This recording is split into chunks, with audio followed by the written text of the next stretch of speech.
Ben bunu her çocuklarla, buraya gelen öğrencilerle sohbetimde dile getiriyorum. Buraya geldiğinizde aklınızda, kulağınızda Atatürk'ün tek sözü olsun. Siz çocuklara söylemiş olduğu çok güzel bir ifadesi var. Türk çocuğu zekisin, ona şüphe yok. Zekanı bir tarafa bırak, çalışkan ol diyor. Bizim için, Müzelik Öyküler belgesel ekibi için Anıtkabir'de Atatürk'ün huzurunda olmak özel bir anlam ifade ediyor. Ona minnetlerimizi sunmak, onu biraz daha iyi anlamak için bu belgeseli çekmek bizi özgür hissettiriyor. Teşekkürler atam. Atatürk'ün yaşantısında Mehmetçik çok büyük bir öneme sahiptir. Hatta şoförü anlatır anılarında. Arabayla, üstü açık araba, otomobille gezmeyi çok severdi. Her noktaya gitmek, halkının sorunlarını yerinde görmek, onlara moral motivasyon aşılamak için her an otomobiline atlar, dolaşırdık diyor. O dolaşma sırasında üstü açık arabayla Mehmetçikler kenarda eğitim yapıyorsa veya dinleniyorsa veyahut da güreş tutuşmuşlarsa o üstü açık arabada hemen ayağa kalkar, aslana bak aslana şeklinde böyle heyecandan durur, arabayı durdurur, hemen onların yanına katılır. Dolayısıyla Atatürk'ün büyük bir komutan olmasındaki en önemli unsur Türk milletinin içindeki cevheri açığa çıkartabilme özelliğine sahip olması, her şeyden de ziyade insanına büyük değer vermesi, önem vermesi. Bu onun büyük bir komutan olmasındaki, büyük bir lider olmasındaki en önemli unsurdur. Anıtkabir sadece bir müze değil, bir anıt mezardır. Bu anıt mezarın her noktasında Atatürk'ün izini bulabilirsiniz. Daha ilk girişte Aslanlı Yol'un başlangıcındaki kadın ve erkek heykel gruplarında bile o izlerden birkaçını göreceksiniz. Kadın erkek eşitliğini bulacaksınız mesela. Onurlu, gururlu Türk kadınlarının, vakur duruşlarının izlerini bulacaksınız.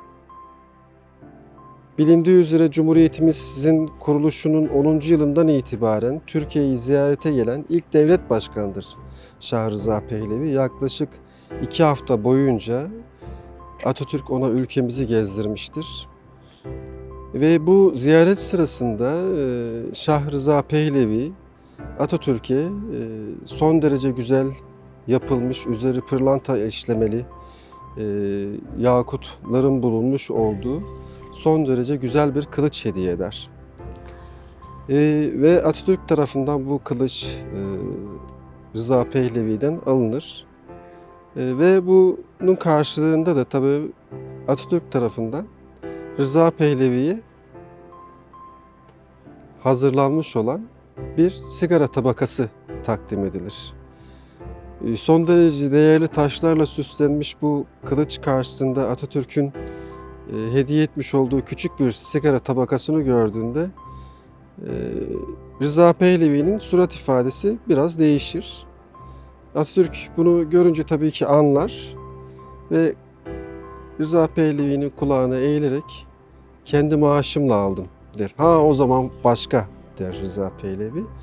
Aslında buradaki ince nokta şudur. Devletler arasında hediyeleşilirken bir mütekabiliyet esası söz konusu olduğunda burada Rıza Pehlevi'nin hediye etmiş olduğu kılıç son derece yüksek değerde pırlantalarla süslenmiş olduğu için Atatürk'ün hediye etmiş olduğu tabaka küçük bir tabakadır.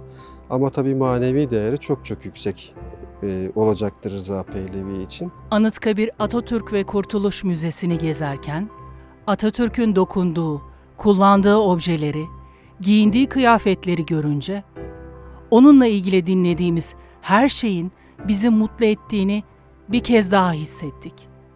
Okuduğu, yazdığı kitapları görünce dünya görüşünün, vizyonunun ne kadar geniş olduğunu bir kez daha anladık. Büyük taarruz kazanılmış, Muzaffer Başkomutan yurdun dört bir yanını gezmekte, hatta Adana'yı da ziyaret etmiştir. Batı Anadolu'yu ziyaret etmiş ve aynı zamanda da tabii barış görüşmelerinin olmuş olduğu bir süreç. Bu sırada Atatürk'e zarf gelir.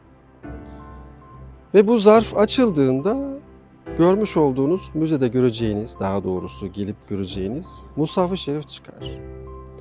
Ama zarfın üzerinde ne isim yazılı, ne adres yazılı, göndereni belli değil. Yani işte Atatürk'ü ayıran en önemli unsurlardan bir tanesi de bu olsa gerek. Yani hiç onu es geçmiyor. Adresi belli değil, ismi belli değil ama kesinlikle o vatandaşımız mutlaka bir yerde görür anlayışı içerisinde Hakimiyet-i Milliye Gazetesi'ne bu dinimizin kutsalını bana gönderme nezaketinde bulunan vatandaşımıza teşekkürlerimi, hatta ifadesi en dindarane ifademle teşekkürlerimi sunarım diyor. Ve bunu gazeteniz aracılığıyla ulaştırmanızı istiyorum diyor. Bir daha güzel bir nokta daha var. Hakimiyet-i Milliye Gazetesi'nin, yani bu mesajın yayınlanmış olduğu gazetenin tarihidir. 5 Ocak 1923 tarihi. Çünkü 5 Ocak Adana'nın düşman işgalinden kurtuluş günüdür. Bu ince noktalara kadar Atatürk'ün düşündüğünü görüyoruz. Ve bu Kur'an-ı Kerim'i ise yıllarca cebinde taşır. Bir Ramazan ayında manevi evladı Rukiye'nin oruç tuttuğunu öğrenince ona cebinden çıkartır, kızına aferin der, alnından öper ve Kur'an-ı Kerim'i ona hediye eder. Ve yıllar sonra işte manevi evladı Rukiye bu Kur'an-ı Kerim'i müzemize hediye eder ve şu anda müzede bütün ziyaretçilerimizin görmesi için orada bulunmakta ve bu küçük Mushaf-ı Şerif'in böyle güzel bir de hikayesi bulunmaktadır. Onun huzuruna çıkarken 4 mevsim yeşil kalan ardıç ağaçlarının arasından yürümenin verdiği mutluluk, 24 Oğuz Türk boyunu simgeleyen aslanların arasından yürümenin verdiği güven, dünyada başka hiçbir milletin yüreğini bu kadar kabartamaz.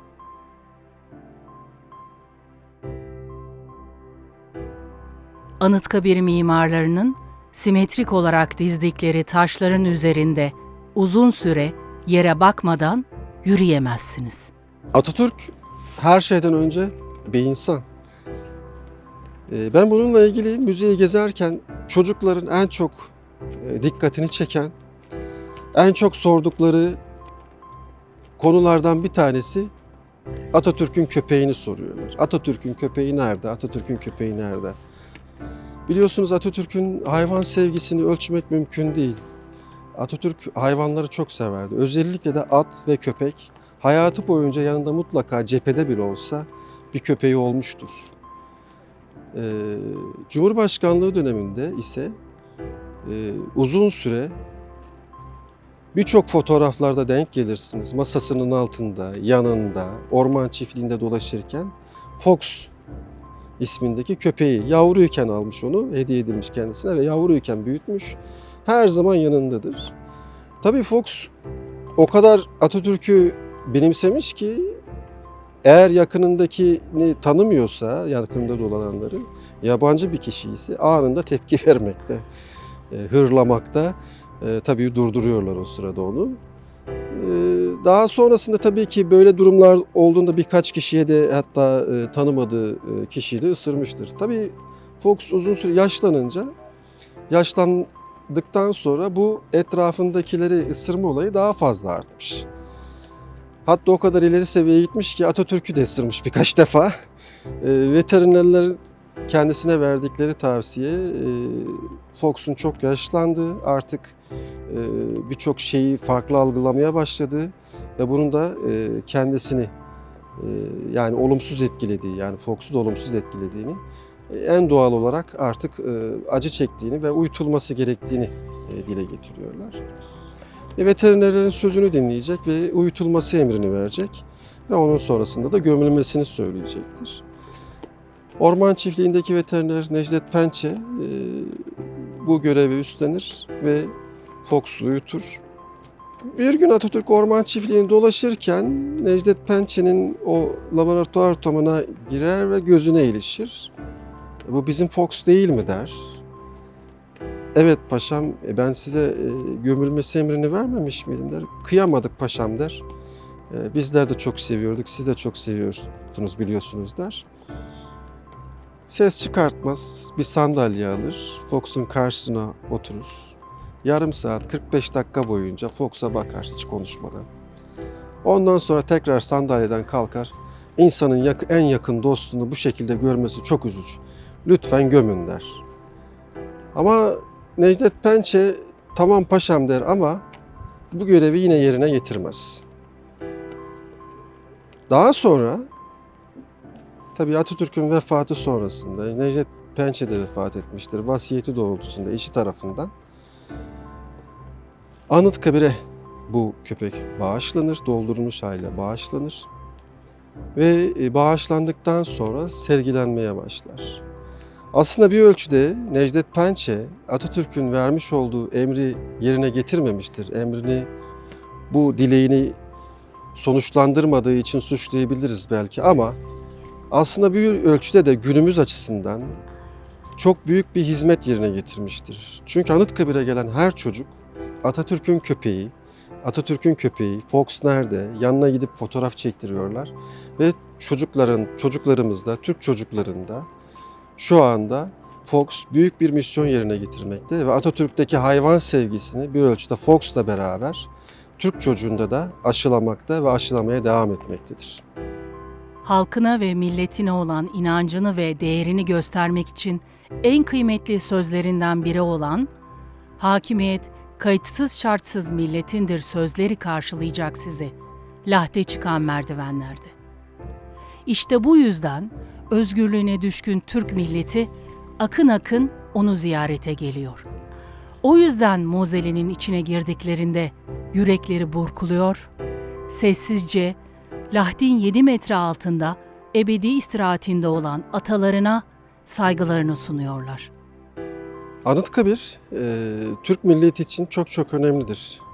Çünkü şu anda bağımsız bir ülkede yaşayabiliyorsak ve rahatça nefes alabiliyorsak bunun en önemli nedeni Cumhuriyetimizin kurucusu Gazi Mustafa Kemal Atatürk ve onun silah arkadaşlarıdır. Atatürk 10 Kasım 1938 tarihinde ebediyete intikal ettiğinde ona bir anıt mezar yapılması düşüncesi, fikri ortaya çıkmıştı. Dolayısıyla bu düşünce doğrultusunda Atatürk'ün naaşı anıt mezar yapılıncaya kadar Türk devlet geleneğinde olan tahnit işlemine tabi tutuldu. Tahnit işlemi vücudun muayyen bir formülle korunması anlamına geliyor. Ve bu işlemi Gülhane Askeri Tıp Akademisi profesörlerinden Lütfü Aksu önderliğindeki bir heyet tarafından gerçekleştiriliyor. Ve bu tahnit işlemi gerçekleştirildikten sonra Atatürk'ün naaşı kurşun bir tabut içerisine konur. Hava almaması gerekiyor çünkü tahnit işlemine tabi tutulduğu için. Ve kurşun tabutla emlenir. O da gül ağacından bir tabutun içerisine konur. Ve 15 yıl boyunca Atatürk'ün naaşı bu şekilde muhafaza altına alınmıştır. Etnografya Müzesi'ne yani geçici kabrine götürüldüğünde orada mermer bir kaidenin altında tabut muhafaza edilir. Ve işte Anıtkabir inşa edildikten sonra Atatürk'ün naaşı Etnografya Müzesi'nden bulunduğu mermer kaidenin altından çıkartılır. Eski Türk toplumları, Hunlar, Göktürkler ve Oğuzlar ile geleneğin uzantısı olarak Türk İslam devletleri olan Selçuklu ve Osmanlı'da örneklerini çok kez görebildiğimiz tahnit işlemi, bedenin ebedi istirahatgahına geçene kadar muhafazası amaçlanmıştır. Tarih boyunca Türk toplumlarında, yurdundan uzakta, özellikle savaş meydanlarında vefat eden komutanlar ve padişahlar tahnit işlemine tabi tutulmuştur. Ve burada en önemli bir nokta vardır aslında. O önemli nokta ise Atatürk'ün naaşının Yani o tabutun açılması ve taht işleminden arındırılması olayı söz konusu. Buradaki en önemli güzel olan olay ise aslında Anıtkabir'in de önemini anlatan en önemli unsurdur. Türkiye'nin ilk kadın tıp profesörü Kamile Şeyh Umutlu'dur. Patoloji konusunda uzmanlaşmış ve en önemli nokta ise Atatürk'ün yurt dışına eğitim alması için göndermiş olduğu ilk kadınlarımızdandır. Ve bu sorumluluk, yani Atatürk'ün naaşının tahnit işleminden arındırılması işlemi Ankara Üniversitesi Tıp Fakültesi'nde görevli olan Kamile Şeyh Umutlu'ya verilmiştir. Tüm devlet erkanı oradadır. Cumhurbaşkanı Celal Bayar, Başbakan Adnan Menderes, Meclis Başkanı, bakanlar oradadır. Ve Atatürk'ün tabutu, gül ağacından yapılmış olan tabutunun kapağı açılır. Onu açtığında Atatürk'ün yüzündeki o ıslak pamukları kaldırdığında söylediği şu cümle çok çok önemlidir. Eseri ve Atatürk karşı karşıyaydı der. Aslında bu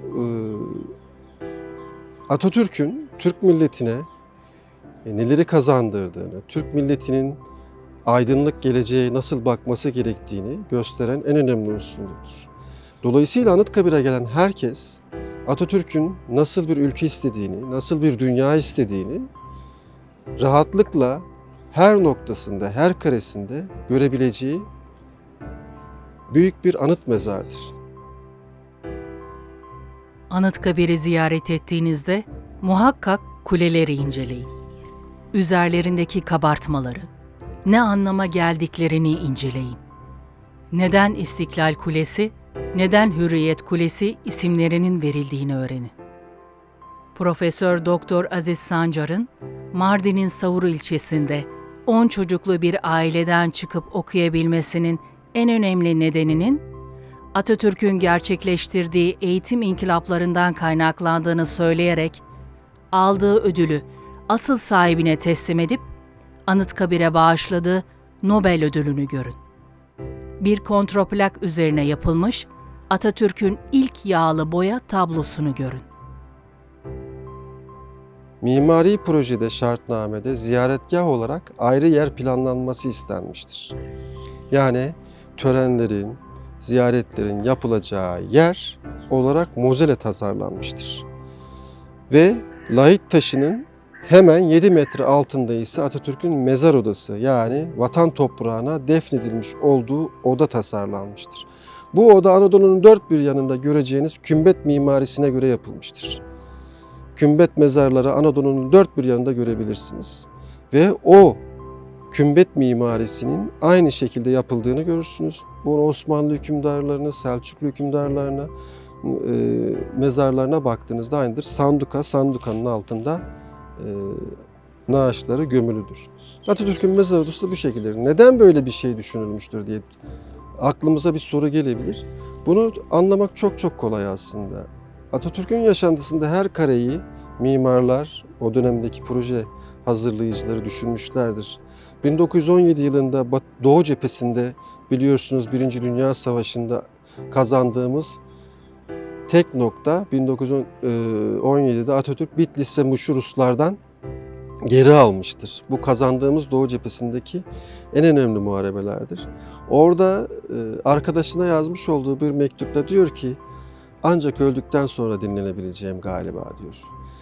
Mimarlar bunu bile düşünmüşler.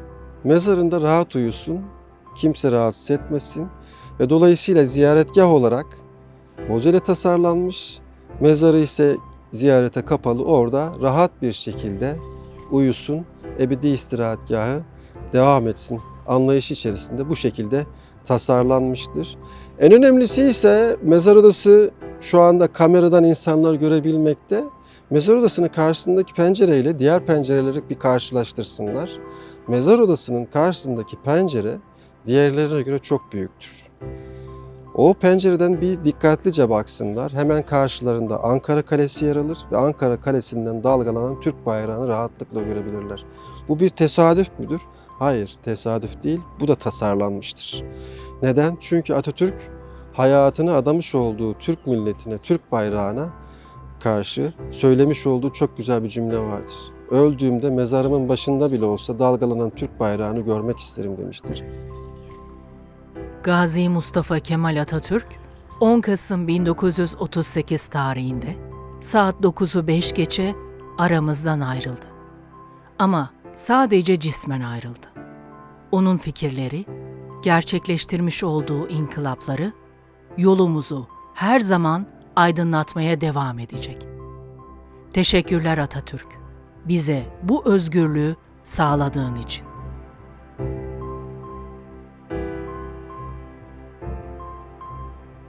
Özellikle bir anıyı anlatmak isterim burada. Anıtkabir'in biliyorsunuz mimarları Profesör Doktor Orhan Arda ve Emin Onat'tır. Profesör Doktor Orhan Arda Anıtkabir'in inşası sırasında karşılaşmış olduğu bir zorluğu dile getirir. Ve anılarında şu şekilde anlatır bu olayı. Anıtkabir'in inşa aşamasındaki yıllar özellikle betonarme binaların revaçta olduğu, her noktada inşa edildiği bir dönemdi diyor. Bundan dolayı da diyor taş ustaları, daha önce taş ustalığıyla yapılan evler geri plana itildiği için taş ustalarına iş çıkmamaya başlamış ve taş ustaları köylerine dönmüştür diyor. Ama biz diyor Anıtkabir'i inşa ederken Türkiye'nin dört bir yanından travertenler, mermerler ile inşa etmeyi planladığımız için bizim yetişmiş taş ustalarına ihtiyacımız vardı diyor. Ve biz bunu ilanlarla duyurduk. Anıtkabir'de taş ustalarına ihtiyacımız olduğunu dile getirdik diyor. Ve bunun sonrasında bu taş ustalarının Anıtkabir'e gelmeleri ve Anıtkabir'de taş ustalıklarını, işçiliklerini göstermelerini istedik diyor. Ve Aslanlı Yol'a biz o büyük devasa taşları, tonlarca ağırlığındaki taşları getirdik. Şu andaki Aslanlı Yol'un olduğu yere yığdık diyor. İşçiler geldi diyor. Yaklaşık olarak 250 taş işçisi geldi diyor. Ben o taşlardan bir tanesinin üzerine çıkarak onları topladım. Onlara dedim ki burada yapmış olduğunuz görevin büyüklüğünün farkındasınız. Ve eseriniz sadece Türkiye'de değil tüm dünyada görülecek. Ve bunun hazzını, bunun mutluluğunu sizden başka kimse yaşayamayacaktır. Tüm hünerinizi göstermeniz bizim için çok büyük bir öneme sahip şeklinde bir konuşma yaptım diyor. Ve taş ustalarının o heyecanını hiçbir zaman unutamam diyor. Burada en önemli nokta da dikkatimizi çekecek olan nokta ise Atatürk sağlığındayken kullanmış olduğu çok güzel bir cümle vardır. Türk çocuğu atalarını tanıdıkça daha büyük işler başarmak için kendinde kuvvet bulacaktır der. Ve bu maksatla da der ki Türkiye'nin dört bir yanında büyük Türk liderlerinin, komutanların heykellerini yapalım ki onların hayat hikayeleri de altında olsun ve Türk çocuğu bunları her gördüğünde, bu Türk büyüklerini her gördüğünde daha geçmişinin ne kadar büyük olduğunu görsün ki daha büyük işler başarmak için kendindeki kuvveti açığa çıkartsın der. Hatta bir cümlesi vardır. Büyük Türk mimarı Mimar Sinan'ın büyüklüğünden çok bahseder ve Türk Tarih Kurumu'nu ziyaretinde el yazısıyla yazmış olduğu bir cümle vardır. Sinan'ın heykelini yapınız der. Ve ondan sonra da Mimar Sinan'ın heykeli yapılır. Ve o 250 taş işçisi enteresandır, ilginçtir. Mimar Sinan'ın Kayseri'deki Ağırnaz köyünden gelmiştir. Yani görmüş olduğunuz Anıtkabir bir ölçüde Atatürk'ün hayran olmuş olduğu Türk mimarı Mimar Sinan'ın köyündeki taş işçileri tarafından nakşedilmiştir. Ve tüm Türkiye için değil, tüm dünya için önemli bir eser olarak dünyada yerini almıştır. Gidin, çocuklarınızı götürün, annenizi babanızı götürün, eşinizi, sevdiğinizi götürün. Atatürk ve Kurtuluş Savaşı Müzesi'ni gezin, Anıtkabir'i ziyaret edin ve bize bu toprakları kazandıranlara saygılarınızı gösterin.